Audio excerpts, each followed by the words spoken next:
এটা বেটছত আমি নিযুক্তিৰ প্ৰক্ৰিয়া কৰিব লগা হয় গতিকে কেতিয়াবা ছমাহলৈ কেতিয়াবা এবছৰলৈ আমাৰ যিসকলে অৱসৰ গ্ৰহণ কৰে তেওঁলোক থাকি যায় তেওঁলোকৰ কৰাৰ পাছত পোষ্টটো ভেকেন্ট হৈয়ে থাকে এতেকে আমি আগতীয়াকে ইন এডভান্স যে অহা মাহত আমাৰ কিমান বিদ্যালয়ত কিমান শিক্ষকে অৱসৰ গ্ৰহণ কৰিব তাৰ আগতীয়া তথ্য আমাক লাগে আৰু আজি আমি আপোনালোকক দেখুৱাম যে আমি সেই আগতীয়া তথ্য আহৰণ কৰাৰ ব্যৱস্থাও এই আমাৰ শিক্ষা সেতু এপটোৰ জৰিয়তে আমি কৰিছো বহু সময়ত এনেকুৱা হয় যে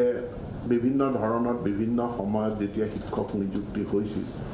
এজন শিক্ষক তেওঁ অসমীয়া মাধ্যমৰ শিক্ষক কিন্তু তেওঁৰ কিবা কাৰণত প্লেসমেন্টটো পোষ্টিংটো হল এখন বেংগলী মাধ্যমৰ স্কুলত সো ল্যাঙ্গুৱেজৰ এটা প্ৰবলেম হয় এতেকে সেই শিক্ষক শিক্ষয়িত্ৰী গৰাকীৰ কি বিষয় মানে তেওঁৰ মাতৃভাষা কি হেতু আমি জানিব বিচাৰিছো মাতৃভাষাৰ উপৰঞ্চি তেওঁ আৰু কিবা বেলেগ ভাষা জানে নেকি আজি কোনোবা এজন ছাত্ৰৰ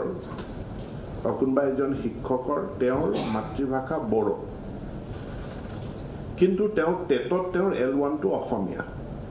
এতেকে তেওঁ অসমীয়া মাধ্যমৰ স্কুল এখনত তেওঁ নিযুক্তি পাইছে ওচৰতে এখন বড়ো মাধ্যমৰ স্কুল আছে তাত কিন্তু ছাত্ৰ ছাত্ৰীসকলৰ কাৰণে শিক্ষকৰ নাটনি আছে বা আন এখন স্কুল আছে অসমীয়া মাধ্যমৰে স্কুল কিন্তু ছাত্ৰ ছাত্ৰীসকল বড়ো ভাষী এতিয়া আমাৰ হাতত যদি তথ্য থাকে যে এইখিনি শিক্ষক যদিও তেওঁলোকৰ L1 assamese তেওঁলোকে অসমীয়া মাধ্যমৰ ছাত্ৰ শিক্ষকতা কৰাৰ কাৰণে তেওঁলোক যোগ্য কিন্তু এডিশনাল তেওঁলোকৰ বড়ো ভাষাৰ জ্ঞান আছে এতেকে বড়ো ভাষী ছাত্ৰ ছাত্ৰী থকা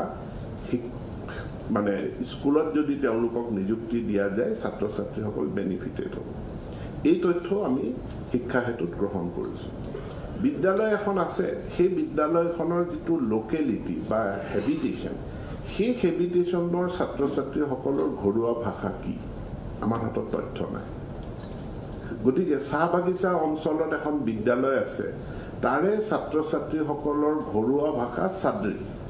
তেওঁলোকে বাগানীয়া ভাষা কয় কিন্তু যেতিয়া আমি তাত মূলহুটিৰ অসমীয়া ভাষী শিক্ষক এজন দিও বহু সময়ত তেওঁলোকে ছাত্ৰ ছাত্ৰীৰ লগত কথোপকথনত তেওঁলোকে ৰিলেট কৰিব নোৱাৰে